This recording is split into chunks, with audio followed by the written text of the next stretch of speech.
오늘도 주님의 평화가 우리 교우 여러분들의 가정에 함께 하시기를 축복합니다. 이제 사도신경으로 우리의 신앙을 고백함으로 예배를 드리도록 하겠습니다. 사도신경으로 우리의 신앙을 고백하겠습니다. 나는 전능하신 아버지 하나님 천지의 창조주를 믿습니다. 나는 그의 유일하신 아들 우리 주 예수 그리스도를 믿습니다.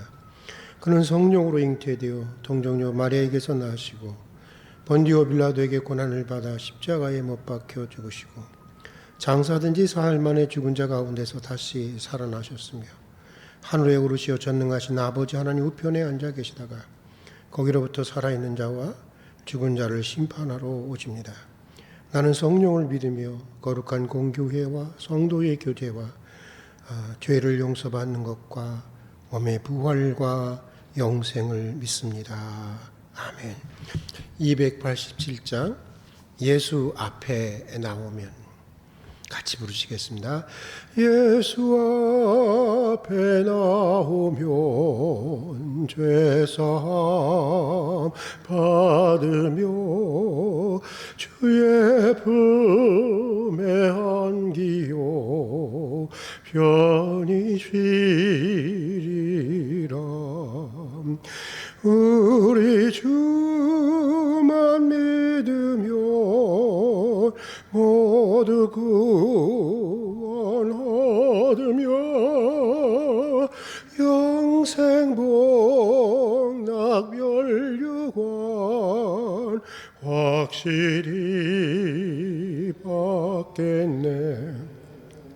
예수 앞에 나와서 은총을 받으며 마음의 기쁨 넘치어 감사하리라.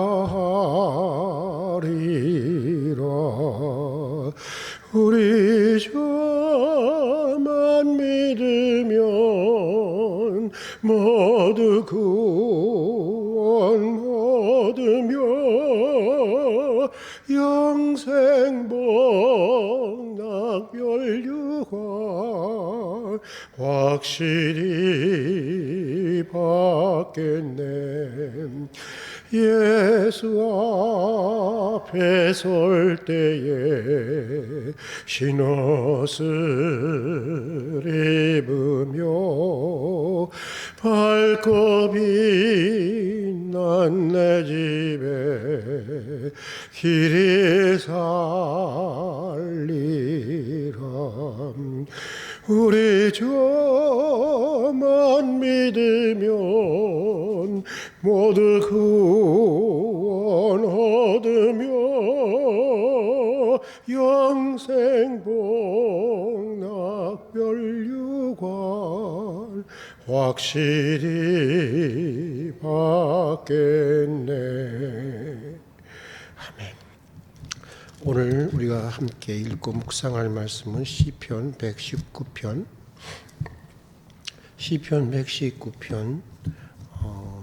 145절부터 152절까지의 말씀입니다. 이제 우리가 같이 봉독하도록 하겠습니다. 봉독하는 가운데 성령께서 여러분 각자에게 주시는 음성을 들을 수 있기를 바랍니다. 우리 같이 읽겠습니다. 여호와여 내가 전심으로 부르짖사오니 내게 응답하소서. 내가 주의 교훈들을 지키리이다. 내가 주께 부르짖었사오니 나를 구원하소서. 내가 주의 증거들을 지키리이다. 내가 날이 밝기 전에 부르짖으며 주의 말씀을 팔아싸우며 주의 말씀을 조용히 읊조리려고 내가 새벽녘에 눈을 떴나이다. 주의 인자심을 따라 내 소리를 들으소서. 여호와여 주의 규례들을 따라 나를 살리소서. 악을 따르는 자들이 가까이 왔사오니 그들은 주의 법에서 머니이다. 여호와여 주께서 가까이 계시오니 주의 모든 계명들은 진리이니이다. 내가 전부터 주의 증거들을 알고 있었으므로 주께서 영원히 세우신 것인 줄을 알았나이다. 아멘. 오늘 우리가 읽은 시편 말씀은 시편 119편 이제 19번째 문단으로 모든 문장들이 시브리어 알파벳 코프로 시작되고 있는 말씀입니다. 그리고 오늘 말씀 역시 지금까지 살펴본 대로 하나님의 말씀에 대한 깊은 시편 저자의 사랑과 하나님의 말씀에 대한 진실함을 찬양하는 그런 말씀입니다. 그러니까 하나님의 말씀에 대한 시편 저자의 어떤 책상머리에서 나온 글이 아니라 시편 저자의 깊은 삶의 체험을 반영하고 있는 간증이라는 말씀인데, 먼저 오늘 시편 기자는 이렇게 고백하고 있습니다. 우리 다 같이 한번 145절의 말씀을 함께 읽어보도록 하겠습니다. 같이 145절 말씀 읽겠습니다. 여호와여, 내가 전심으로 부르짖사오니 내게 응답하소서. 내가 주의 교훈을 지키리이다. 우리 다시 한번 읽어볼까요? 여호와여, 내가 전심으로 부르짖사오니 내게 응답하소서. 내가 주의 교훈을 지키리이다. 그러니까 기도하고 응답받고 또 응답받은 말씀대로 실천하며 살아가겠다고 하는 것인데, 여러분, 바로 이것이 우리 신앙의 관계, 우리 관계가, 이런 관계가 바로, 이런 순서가 바로 신앙의 순서이고 신앙의 관계입니다. 우리는 하나님께 부르짖고 하나님은 우리에게 응답하시고, 우리는 또 응답하신 그 말씀을 따라 순종하고 실천하는 것입니다. 하나님과 우리의 관계가 이런 대화적인 관계여야 하는 것인데, 문제는 여기에 있습니다. 과연 우리가 하나님의 말씀을 들을 만한 그런 대상이 되느냐고 하는 것입니다. 하나님에게 우리가 대화의 파트너가 과연 되겠느냐는 것입니다. 하나님과 우리의 수준이 다르지 않냐고 하는 것입니다. 서로 말이 통하는 관계가 아니지 않겠냐고 하는 것입니다. 이런 문제 제기가 가능한 것입니다.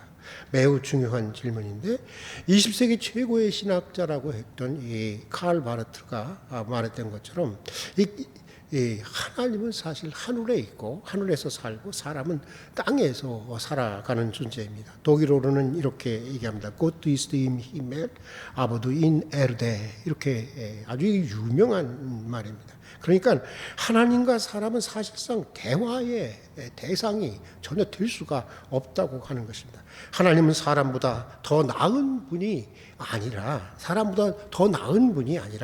사람의 수준을, 사람의 차원을 무한히 초월해 계신 분이 하나님이시라고 하는 것입니다. 하나님은 양쪽으로 인간이 가질 수 있는 최고의 진선미와 능력을 가지신 분이 아니라 질적으로 차원적으로 인간과 그것도 무한한 차이를 가지신 분이라고 하는 것입니다. 사실 이 전제로부터, 또 이것을 인정하면서부터 우리의 믿음이, 제대로 된 믿음이 시작되는 것인데, 그러므로 하나님의 말씀을 우리가 어떤 자세로 대하느냐가 매우 중요한 신앙의 문제가 되는 것입니다.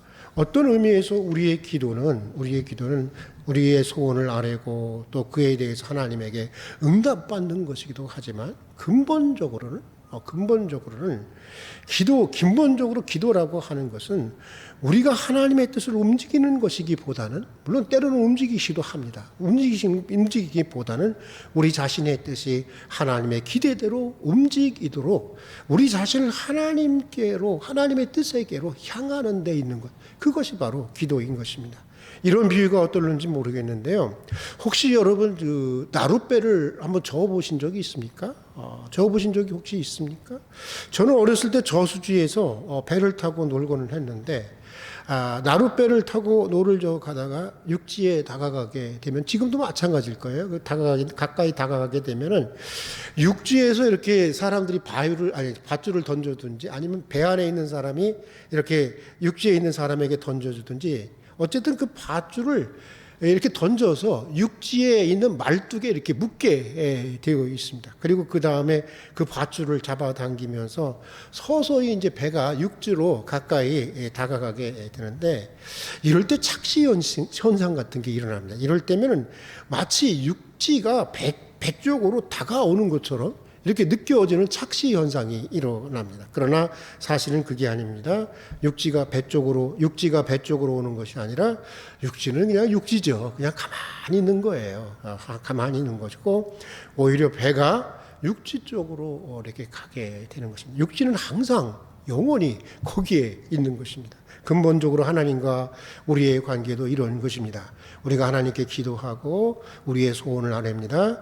그런데 나중에 응답을 받고 내 소원이 이루어지고 나서 되돌아보면 마치 육지가 항상 거기에 있듯이 하나님이 내게 오시는 것이 아니라 가만 보면 내가 사실 하나님께로 간 것이라는 사실을 발견할 때가 참 많이 있습니다. 그러고 보면 내 소원이 이루어진 것이 아니라 사실은 하나님의 소원이 이루어진 것입니다. 그러니까 기도를 통해서 나를 향하신 하나님의 소원과 하나님의 뜻이 분명하게 드러나게 되는 것이고 결국은 그 하나님의 소원과 하나님의 뜻이 이루어지게 된다고 하는 것입니다. 기도를 통해서 나의 소원이 하나님의 소원이 되기보다는 그런 경우도 있습니다. 분명히 그것이 아니라 하나님의 소원이 나의 소원으로 근본적으로 변형되어 나아간다는 것입니다. 이것이 바로 기도인 것입니다. 오늘 말씀이 누누이 강조하는 것처럼 하나님의 뜻은 영원한 것입니다. 항상 진실하고 항상 거기에 있고 항상 변함이 없는 것입니다. 우리가 새로운 것을 알았다 깨달았다 하지만 가만 보면 새로운 것이 아닙니다. 이미 그 진리는 거기 영원 전부터 있었던 것입니다. 그저 내가 이제서 깨닫게 된 것뿐인 것입니다. 우리는 다 근원으로 돌아가야 하는 것입니다. 항상 육지처럼 거기 계시는 영원한 하나님에게로 만물이 하나님께로 나와서 하나님께로 돌아가듯이 영원하신 하나님께로 다 돌아가야 하는 것입니다. 하나님의 말씀에게로 돌아가야 하는 것입니다. 멀리 갔다가도 다시 그에게로 돌아가는 것이고 또 계속해서 한평생 우리는 돌아가야 하는 존재인 것입니다. 하나님은 육지이고 우리는 배인 것이다. 당신은 항구요 나는 배다 그런 노래가 있는데 여러분 그런 것입니다. 하나님은 항구시고 우리는 배인 것입니다. 우리가 이것을 잊지 말아야 하는 것입니다. 그래서 오늘 시편 기자는 전심으로 부르짖고 구하는 내용을 보면 계속해서 이 오늘 시편 기자는 제발 이제 진리를 깨닫게 해달라고 기도하고 있습니다. 또 그 말씀을 지키게 해달라는 것입니다. 또 그 규례대로 살게 해달라는 것입니다. 죄악이 관영하고 악인들이 흥황하는 것 같은 현실이지만 그래도 나는 오직 주님의 말씀, 하나님의 말씀만이 진리인 것을 안다고 하는 것입니다. 주님의 말씀을 따르는 길이 생명의 길이요 축복의 길이요 영원한 소망으로 인도하는 길이라는 것을 나는 안다는 것입니다. 그러므로 나는 언제나 주님의 말씀만을 바라고 주님의 말씀만을 따라 살기를 원한다고 하는 것입니다. 얼마나 원하는지요. 오늘 시편 기자는 이렇게 고백하고 있습니다. 우리 한번 다 같이 한번 147절과 148절의 말씀을 한번 읽어보겠습니다. 147절과 148절의 말씀 참 귀한 말씀입니다. 우리 한번 같이 읽겠습니다. 내가 날이 밝기 전에 부르짖으며 주의 말씀을 바라싸우며 주의 말씀을 조용히 읊조리려고 내가 새벽녘에 눈을 떴나이다. 우리 다시 한번 읽어볼까요? 내가 날이 밝기 전에 부르짖으며 주님의 말씀을 바라싸우며 주의 말씀을 조용히 읊조리려고 내가 새벽녘에 눈을 떴나이다. 지금 새벽기도 하시는 여러분, 이 새벽녘에 눈을 뜨신 이유가 무엇입니까? 그러고 보면 수천 년 전에도 이 개인적으로는 공적으로는 없어도 개인적으로는 새벽 기도라고 하는 것이 있었던 것 같습니다. 아무튼 여러분 얼마나 이 간절한 태도이겠습니까? 가만 보면 신앙생활을 하는 데는 크게 두 가지 타입이 있는 것 같습니다. 하나는 억지로 하는 것입니다. 억지로 질질 끌려가면서 하는 거예요. 사람들 눈치 때문인지 아니면 하기는 싫지만 안 하면 혹시나 불행한 일이 생길까 봐 억지로 하나님의 말씀을 따라가는 사람들이 있습니다. 그런가 하면은 자원해서 하는 사람들이 있습니다. 물론 누구에게나 때때로 사람들의 눈치를 보고 혹은 하기 싫은데도 억지로 하는 때가 있습니다. 실제적으로 있습니다. 그러나 전반적으로 볼 때 기쁘게 주의 말씀을 따라 살아가는 사람들이 또 있습니다. 기도 생활도 그렇고 헌금 생활도 그렇고 봉사 생활도 그렇습니다. 다 주님을 위한 귀한 일인데 왜 억지로 하는 것일까? 너무나도 귀한 일인데 왜 억지로 하는 것일까? 몰라서 그런 것입니다. 말씀에 담겨진 하나님의 선하신 뜻이 무엇인지 몰라서 그런 것입니다. 깨닫고 나면 그렇지 않은 것입니다. 알고 나면 그렇게 될 수가 없는 것입니다. 그렇게 되라고 해도 될 수가 없는 것입니다. 알고 나면 장원해서 하게 되는 것입니다. 기꺼이 하게 되는 것입니다. 즐겁게 하게 되는 것입니다. 깨닫고 나면 기쁨으로 하게 되는 것입니다. 드리는 것 자체로 기쁘고 봉사하고 섬기는 것 자체로 기뻐하게 되는 것입니다. 순종하는 자에게 주어지는 물질적인 축복이니 어떤 은혜니 하는 것은 별도로 하고 그냥 단순히 내가 하나님의 말씀대로 산다는 것 자체가 너무나도 행복하게 되는 것입니다. 여러분 중보기도 하는 분들에게 한번 물어보세요. 매일 저녁 9시부터 11시까지 중보기도 하기가 그렇게 쉬운 것입니까? 매일? 그거? 근데 그분들에게 한번 물어보세요. 한번 억지로 하느냐고 한번 물어보세요. 예, 물론 가끔은 너무 피곤해서 억지로 할 때도 있지만 여러분 그렇지 않습니다. 억지로 하려고 하면 절대 그렇게 할 수가 있는 것이 아닙니다. 기쁘니까 하는 것입니다. 그게 너무나 소중하다는 것을 아니까, 하면 할수록 아니까 그렇게 할 수밖에 없는 것입니다. 거기에 행복이 있고 거기에 기쁨이 있고 거기에 축복이 있고 거기에 하나님의 응답이 있다는 것을 경험하니까 그렇게 될 수밖에 없는 것입니다. 주방에서 일하시는 분들도 그렇고요. 차량으로 봉사하시는 분도 그렇고 교사로 일하시는 분들도 그렇고 성가대로 섬기시는 분들도 그렇고 재정부나 예배위원으로 섬기시는 분들도 그렇습니다. 또 헌금 생활도 그런 것입니다. 열심히 하는 분들에게 물어보세요. 물론 억지로 할 때도 있지만 그렇게 하는 것이 기쁘고 행복해서 한다는 말을 여러분 듣게 될 것입니다. 왜요? 이분들은 알기 때문입니다. 경험했기 때문입니다.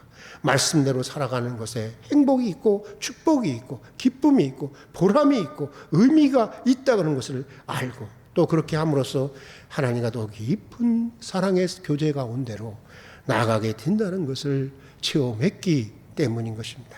사랑하는 교우 여러분, 오늘 시편 기자가 전심으로 기도한 것처럼 항상 전심으로 기도하는 우리 활빈의 가족들이 될 수 있기를 주의 이름으로 축복합니다. 또 기도하는 것마다 응답받기를 바라고 또 응답받은 대로 또 응답받은 말씀대로 실천하며 기쁘게 실천하며 순종하며 살아갈 수 있기를 축복합니다.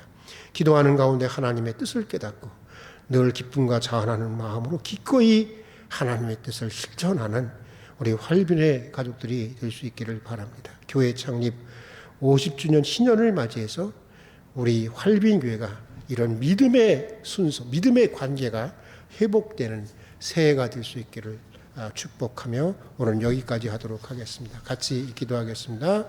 사랑하는 아버지 하나님, 지난밤에도 주님 품에서 편히 쉬게 해 주시고 오늘도 이른 새벽 깨워주셔서 또 깨워주시고 또 기도의 자리로 불러주셔서 주님과 더불어 한 날을 시작할 수 있는 은혜를 주신 것을 진심으로 감사드립니다. 오늘 우리에게 주신 말씀대로 새해에는 교회 창립 50주년을 맞이하는 이 신년의 새해 무엇보다 우리가 항상 전심으로 기도하는 기도의 사람들이 되게 해 주시옵소서. 또 항상 응답해 주시고 그 응답하는 말씀을 따라 응답해 주신 말씀을 따라 기쁘게 실천하며 살아갈 수 있는 저희들이 되게 해 주시옵소서.